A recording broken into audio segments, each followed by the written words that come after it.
Hello, social media. I'd like to draw your attention to a piece of legislation that was passed rather unceremoniously into Parliament on the 10th of February. On this day, legislation was pushed through that allows the police to enter any premises or place and forcibly obtain either one person or a group of people. They can then lock them up for an initial 24 hours, then take them to another facility for 2 weeks maximum, in which time they can be moved to several other places, all of which is determined by the suspicions that someone might have the coronavirus.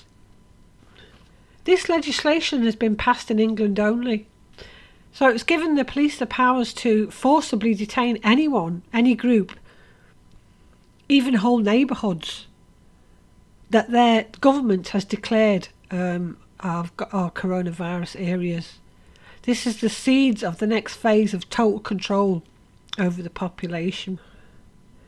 Given that supposed creation of the lab-created coronavirus by this Ralph Barrett guy, who has also declared that the coronavirus can be asymptomatic, so there'll be no symptoms, I think we can see where this is headed.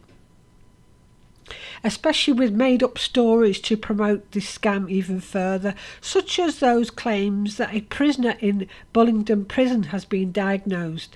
Now, it's important to realise that Bullingdon Prison has its health department run by Virgin, who have basically taken over the NHS contracts and have been given the go-ahead by Matt Hancock, who also is the same person who signed this legislation into place.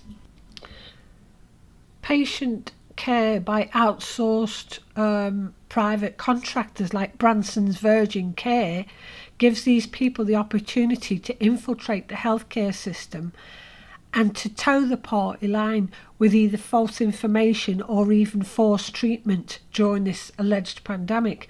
So Virgin Care operates 400 NHS services in England. So is this why the legislation has only been passed in England?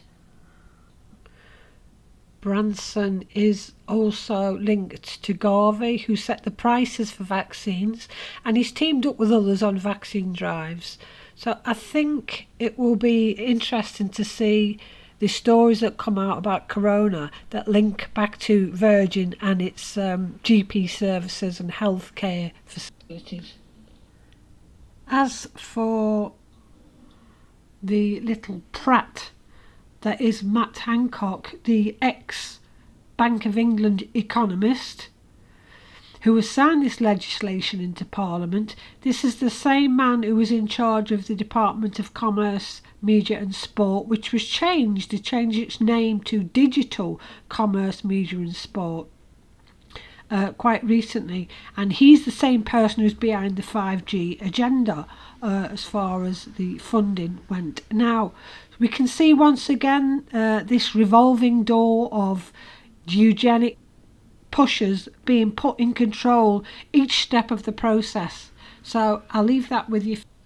So keep your eyes peeled for information in healthcare with Branson's link. All right, thanks for listening. Stay safe.